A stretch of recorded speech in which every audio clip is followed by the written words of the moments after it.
जय हिंद दोस्तों, कैसे हैं आप सभी लोग। आशा करता हूं आप सभी ठीक होंगे, स्वस्थ होंगे और मौज कर रहे होंगे। मैं अंकित एक बार फिर से आपके अपने एजुकेशन चैनल वासुदेवा एजुकेशन में आपका स्वागत करता हूं। और दोस्तों, आज मैं लेके आया हूं आपके लिए राजस्थान विश्वविद्यालय इकोनॉमिक्स का, किसका बेटा, इकोनॉमिक्स का अर्थशास्त्र की हम बात करने वाले, जहां मैं लेके आया हूं बेटा बीए सेमेस्टर सेकंड, किसका बेटा, बीए सेमेस्टर सेकंड का मॉडल पेपर लेके आया हूं बेटा। क्या लेके आया हूं बेटा, मॉडल पेपर लेके आया हूं। और ये पेपर इतना इंपॉर्टेंट है बेटा, इसके क्वेश्चंस जो है वो आपको पेपर में छपे हुए मिल जाएंगे। इससे पहले भी हमने बहुत सारे क्वेश्चंस मिलाए हैं। हाल फिलहाल अगर कल की बात करें तो कल भी हमारे 2 पेपर हुए थे और उन दोनों पेपरों में हमारे मोस्ट इंपोर्टेंट क्वेश्चंस जो थे वो बच्चों को हूबहू पेपर में देखने को मिले थे। और बच्चों को इस चीज से क्लियरिटी मिल जाती है कि हाँ, वासुदेवा एजुकेशन पर अगर कुछ मिल रहा है तो वो ट्रस्ट की चीजें मिल रही है। आप आंख बंद करके ट्रस्ट कर सकते हो, ब्लाइंडली ट्रस्ट कर सकते हो, क्योंकि वासुदेवा एजुकेशन है तो मुमकिन है। क्योंकि ये वासुदेवा एजुकेशन एक इंसान की टीम नहीं है, ये आप सबकी टीम है। क्योंकि हमारे पास में जुड़े हैं बहुत सारे लोग जो हमें समय समय पर हेल्प करते रहते हैं इन इंपोर्टेंट क्वेश्चंस के लिए।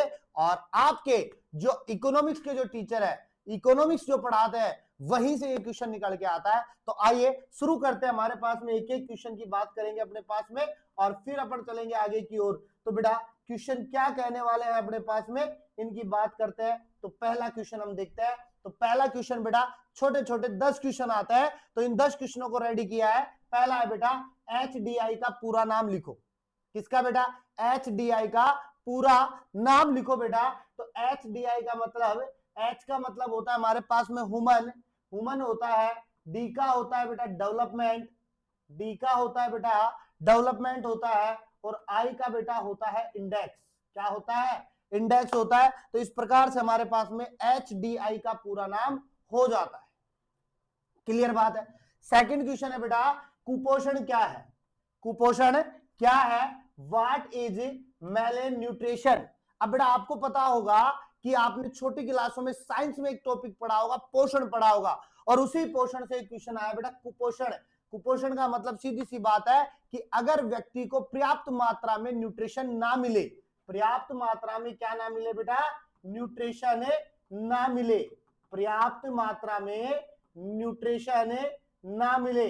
और जब पर्याप्त मात्रा में न्यूट्रिशन नहीं मिलते हैं, पोषक तत्व नहीं मिलते हैं, तो वो शारीरिक रूप से बिल्कुल क्या हो जाता है, कमजोर हो जाता है। और उसी परिस्थिति को हम क्या कहते हैं बेटा, कुपोषण कहते हैं। क्या कहते हैं, कुपोषण कहते हैं। उसके बाद में दूसरे क्वेश्चन की बात करते हैं बेटा। दूसरा क्वेश्चन आता है बेटा, नवीकरणीय संसाधन क्या है। क्या बेटा, नवीकरणीय संसाधन क्या है। अब नवीकरणीय संसाधनों की बात करें तो व्हाट आर रिन्यूएबल रिसोर्स। तो बेटा नवीकरणीय संसाधन वो होते हैं जो हमारे पास में एक बार हमने काम में ले लिया, एक बार हमने काम में लिया, एक बार हमने काम में लिया, तो दोबारा से हम बना सकते हैं। फिर हम दोबारा से उसको क्या बना सकते हैं, बना सकते हैं। एक बार काम में लेने के बाद में दोबारा से हम उसे वापस से यूज में ले सकते हैं। ऐसे संसाधन हम नवीकरणीय संसाधनों के अंतर्गत पढ़ते हैं। जिसमें हम बात करें तो आप सबसे पहले मैं कहूं तो आप सोलर ऊर्जा की बात कर सकते हो। किसकी बेटा, सोलर ऊर्जा की बात कर सकते हो। और इसके अलावा आप पवन ऊर्जा की बात कर सकते हो। सोलर एनर्जी की बात हो सकती है आपसे और पवन ऊर्जा की बात हो सकती है। इसके विपरीत अगर क्वेश्चन की बात करें तो होता है हमारे पास में अनवीकरणीय संसाधन कौन से है, अनरिन्यूएबल रिसोर्स कौन से है। तो आप कह दो कि ऐसे पदार्थ या ऐसी चीजें या ऐसी वस्तु जिसे हम वापस से काम में नहीं ले सकते। जैसे कोयले की हम बात करें, पेट्रोल की हम बात करें, डीजल की हम बात करें, केरोसिन की हम बात करें, एक बार जलाने के बाद में हम वापस से उन्हें काम में नहीं ले सकते। उसके बाद में क्वेश्चन है बेटा, न्यूनतम समर्थन मूल्य क्या है। न्यूनतम समर्थन मूल्य क्या है, what are minimum support price. तो बेटा सिंपल सी बात है कि किसान जो होता है खेती करता है, फसल उगाता है, फसल उगाने के बाद में जब वो गेहूं वगैरह बाजरा इन सब की कटाई कर लेता है तो उसके बाद में सरकार जो होती है उसका न्यूनतम मूल्य लगाती है। उसे ही हम क्या कहते हैं बेटा, उसे ही हम क्या कहते हैं, न्यूनतम समर्थन मूल्य। और इसी को लेकर के किसान आंदोलन भी हुआ था, बहुत बड़े बड़े चर्चाओं का विषय बन चुका था न्यूनतम समर्थन मूल्य तो हम सीधी बात कहेंगे किसान द्वारा लगाया गया जो मूल्य है ना अपने पास में, वो न्यूनतम समर्थन मूल्य है। इसके बाद में अपने पास में हरित क्रांति, ग्रीन रिवोल्यूशन की हम बात करें तो ग्रीन रिवोल्यूशन वो होता है बेटा अपने पास में, हम सिंपल सी बात कहें कि हमारे पास में कृषि होती है, कृषि के अंतर्गत जो हाईली रिसोर्स हम काम में ले रहे हैं उनसे उत्पादन में अगर वृद्धि हो रही है ना, तो वो हमारे पास में क्या है बेटा, हरित क्रांति। वो क्या है बेटा, हरित क्रांति है अपने पास में। उसके बाद में बेटा कृषि उत्पादकता से क्या तात्पर्य है, what is mean by agriculture productivity. तो सीधी सी बात है, एक इकाई के अंतर्गत या एक हमारे पास में जो एरिया है उसके अंतर्गत जो एग्रीकल्चर या कृषि से जो उत्पादन हो रहा है अपने पास में, या उसकी जो दर है, उसे ही हम क्या कहते हैं बेटा, कृषि उत्पादकता कहते हैं। इसके बाद में हम बात करें बेटा क्वेश्चन की, सार्वजनिक क्षेत्र व निजी क्षेत्र में क्या अंतर है, what is the difference between the public sector and the private sector. बेटा सिंपल सी बात है, हमारे पास में सार्वजनिक क्षेत्र जो होता है ना, सार्वजनिक जो क्षेत्र होता है वो हमारे पास में सरकार के अधीन होता है। किसके बेटा, सरकार के अधीन होता है, गवर्नमेंट के अधीन होता है। किसके अधीन बेटा, गवर्नमेंट के अधीन होता है अपने पास में। वहीं अगर हम निजी क्षेत्र की बात करें तो एक अकेले इंसान के या अकेले इंसान के अधीन होता है, यानी जिसकी जो कंपनी होती है उसी के अधीन होता है। ठीक है, सरकारी की बात करें तो हम कह सकते हैं कि जल कल्याण के क्षेत्र के या जन कल्याण के विकास के लिए काम करता है, जबकि वो केवल प्रॉफिट कमाने के लिए काम करता है। लेकिन आजकल तो बेटा दोनों अपने प्रॉफिट की सोचने लग गए हैं। सरकार की बात करें तो जैसे रेलवे हम उदाहरण के तौर पे पढ़ते हैं सार्वजनिक क्षेत्र में, लेकिन सरकार ने उसको भी क्या कर दिया बेटा, बेच दिया है। उसको भी क्या कर दिया, बेच दे दिया, पब्लिक को दे, उसको प्राइवेटली कर दिया, लिमिटेड कर दिया अपने पास में। तो सिंपल सी बात है, दोनों के लिए की बात है, लेकिन हम कह सकते हैं पुराने आंकड़ों के अकॉर्डिंग सरकार के अधीन और एक निजी इंसान के अधीन होने वाला। ठीक है, निर्यात एवं आयात में अंतर लिखिए, right the difference between export and import. तो बेटा निर्यात करने का मतलब हम बेच रहे हैं, हम बेच रहे हैं, तो वस्तुओं को अगर हम विदेश भेज रहे हैं तो वो निर्यात है अपने पास में, और विदेश से अगर वस्तुओं को हम खरीद रहे हैं तो वो क्या है बेटा, आयात है अपने पास में। अब सीधी सी बात है, निर्यात में क्या होता है, हम विदेशी मुद्रा कमाते हैं। ठीक है, जो फॉरेन करेंसी है उसको हम कमाते हैं, लेते हैं अपने पास में, जबकि आयात में क्या होता है, हम उसी फॉरेन करेंसी को वापस से किसको दे देते हैं, विदेश को दे देते हैं। इसी प्रकार से अपने पास में विदेशों के बीच में क्या चल रहा होता है अपने पास में बेटा, इसी के बीच में क्या चल रहा होता है अपने पास में, व्यापार चलता रहता है। उसके बाद में बेटा सेवा क्षेत्र में सुधारों की आवश्यकता क्यों है, क्योंकि हमारे पास में बेरोजगारी आ चुकी है, जनसंख्या वृद्धि हो चुकी है अपने पास में, तो ये सब हमारे पास में धीरे धीरे इनको अगर कंट्रोल किया जाए तो हमारे पास में जरूरत है, पढ़े लिखे की आवश्यकता है अपने पास में। ठीक है, उसके बाद में आय एवं संपत्ति की असमानता कारण बताइए, तो बेटा यही रीजन हो जाएंगे अपने पास में, बेरोजगारी हो जाएगी अपने पास में, पढ़ाई की बात कर लेंगे अपने पास में, ठीक है, रोजगार की कमी की बात हो जाती है, सारी चीजें हमारे पास में इसमें आ जाती है। जो ज्यादा पढ़ा लिखा होता है, जो ज्यादा पढ़ा लिखा होगा ज्यादा काम करेगा, ज्यादा काम करेगा पैसे ज्यादा कमाएगा, तो सिंपल सी बात है, आपस में क्या हो जाएगा, डिफरेंस हो जाएगा।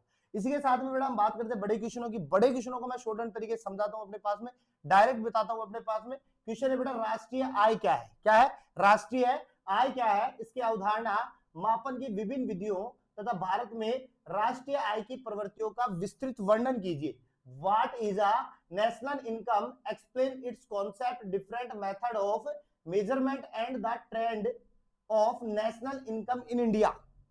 तो सबसे पहले आपको राष्ट्रीय आय क्या है उसके बारे में बताना है, यानी जो अपने पास में एक वर्ष के अंतर्गत जो कमाई होती है या उसी के अंडर में हम बात करें तो राष्ट्रीय आय की बात करेंगे, नेशनल इनकम की हम बात कर रहे हैं। उसके बाद में इसकी अवधारणा क्या रहने वाली है उसको एक्सप्लेन करना है, इसका मापन क्या है उसको बताना है अपने पास में, विभिन्न विधियों को एक्सप्लेन करना है, साथ में भारत में राष्ट्रीय आय की प्रवृत्तियों को बताना है। बड़ा क्वेश्चन है, 20 नंबर में आता है, बहुत अच्छा क्वेश्चन है।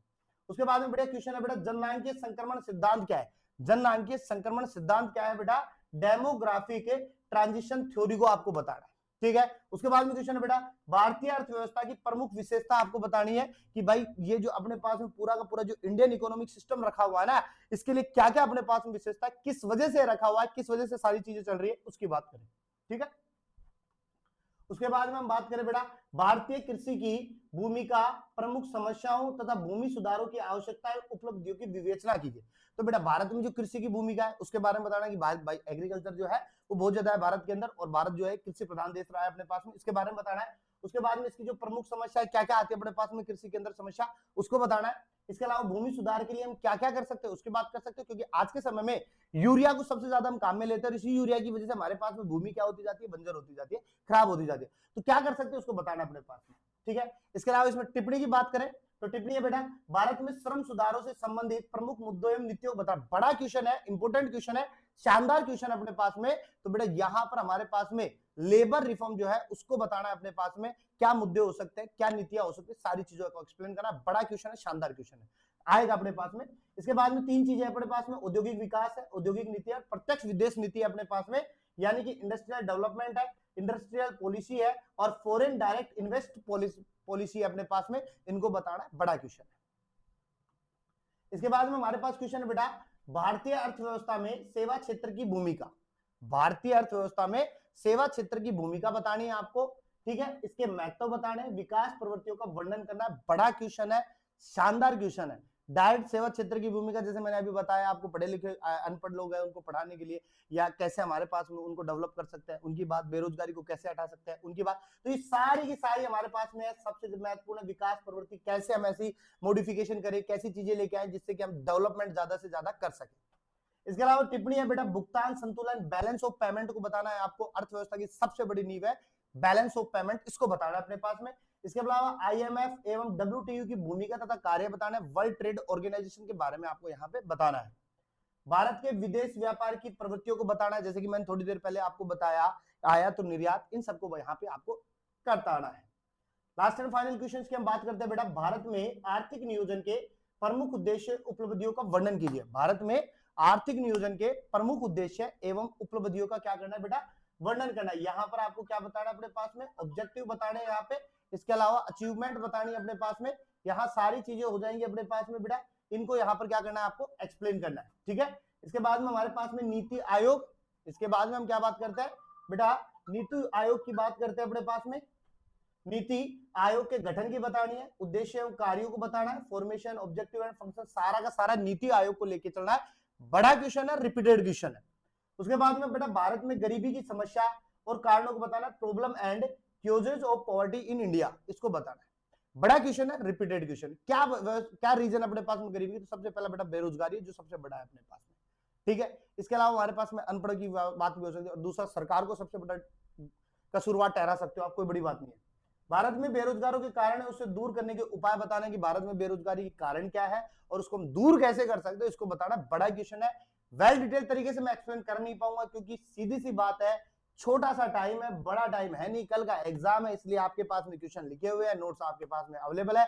जल्दी से नोट्स उठा लो, अपना कॉपी पेन उठा लो, क्वेश्चनों को मार्क करो और जल्दी से पढ़ना स्टार्ट कर दो। 11 बजे से पेपर है, आपको अगर छोटे क्वेश्चन और चाहिए तो आप कमेंट बॉक्स में लिख दीजिएगा, आपको छोटे क्वेश्चन मिल जाएंगे। मिलते हैं एक नेक्स्ट वीडियो के साथ में, जहां पर हम फिर से आपके किसी ना किसी मॉडल पेपर की बात करते हुए मिलेंगे। और अगर आपको पेपर अच्छा लगा हो तो दोस्तों के साथ में शेयर करें, और अगर आज पहली बार आप अगर हमारे चैनल पे हैं तो चैनल को क्या करें बेटा, सब्सक्राइब करें। मिलते हैं नेक्स्ट वीडियो के साथ में, तब तक आप बने रहिएगा और हमेशा की तरह बेटा मुस्कुराते रहिएगा, मुस्कुराना जीवन का अमूल्य फल है।